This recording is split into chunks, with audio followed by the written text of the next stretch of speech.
Ang dalawa nga ay hindi na nakita. Gayong nasa isang lungsod na maliit at maglakad ka lamang ay hindi ka mauubusan ng kakilala. Nag-iiwasan sila dahil tinatak sa kanilang isip na ang pagkikita nila ay masama, tukso. Hindi sila nakita sa loob ng mahabang panahon. Minsan ay hindi na sila nakatiis. Isang araw ay hindi sinasadyang magkasalubong sila sa palengke. Napahinto silang pareho at nagkatinginan. Oh, Lilo, ano pa na yan? Kumusta ka nga?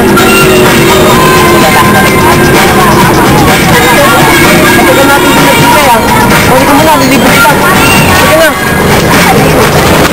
Takbo, takbo.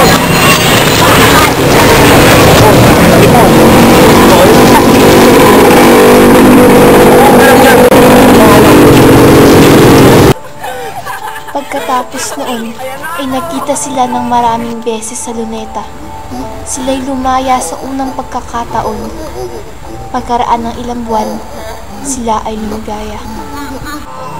Ngunit ang hasik na binhi ng pagkakakilala sa masama at sa mabuti sa kanilang isip ay sumibol na at nagpaunawa sa kanilang ang ginagawa nila ay masama.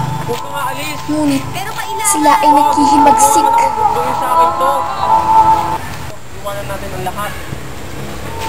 Sila ay nagkita sa mga pook na hindi dapat pagkitaan.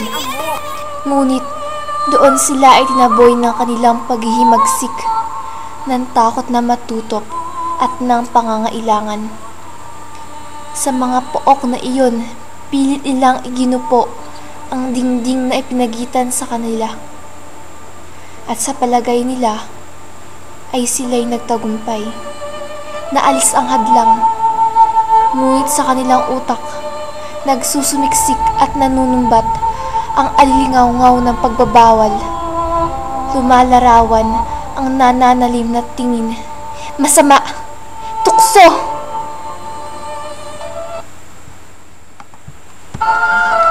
Ngayon, ang kanilang paraiso ay hindi na malawak na looban o kaya'y ang ilog na malapit. Kung dapit hapon, ang silahis ng araw ay may pulang parang dugo.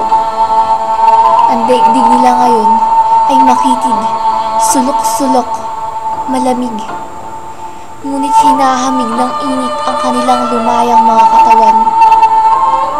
Maligaya sila sa kanilang munting daigdig, sa kanilang bagong paraiso. Hanggang isang araw, kumulog, dumagundong, kalawakan. Ang ulan, palakas ng palakas. Masama ang kanyang pakiramdam. May kung anong nakakatakot na pakiramdam.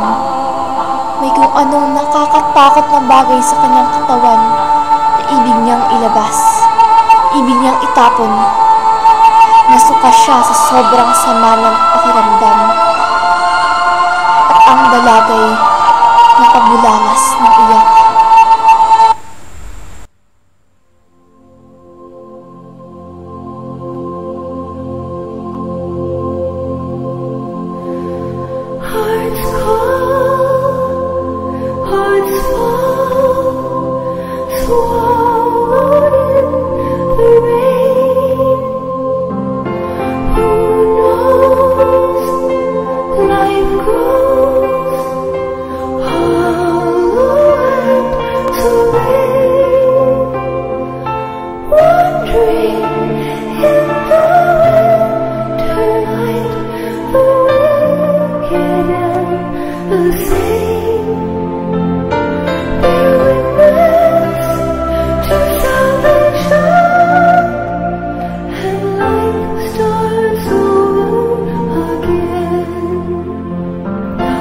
Now the